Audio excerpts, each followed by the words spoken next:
نشینی و حلبی آباد دیدیم. از رنجی که طاغوت و اشرافیان نزدیک به او به مردم روا داشتند خواندیم. روزنامه کیهان با فونت درشت نوشت: مردم خانه نخرید، همه را صاحب خانه می کنیم.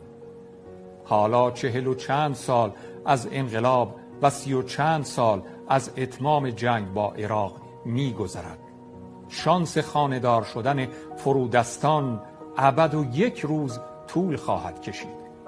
ساعت صفر کشورم کجای زمان گم شده نمیدانم، ولی اینکه وقتی شانس خریدن خانه برای دهک‌های پایین که قاطبه مردم کشورند 1 قرن است و سیاستمداران کشور علاقه عجیبی به ترویج ازدواج و فرزندآوری دارند، سؤالی است که پیدا کردن پاسخ برای آن از یافتن ساعت صفر هم دشوارتر است.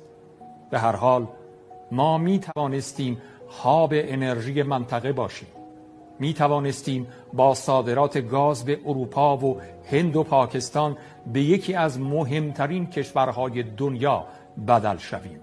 می توانستیم به جای دبی و قطر کریدور هوایی آسیا به باقی قاره ها باشیم. می شد که در کشور ما زمان خانه‌دار شدن 1 قرن نباشد. دانستن این امکانات بالقوه است که آدم را پیر می کند.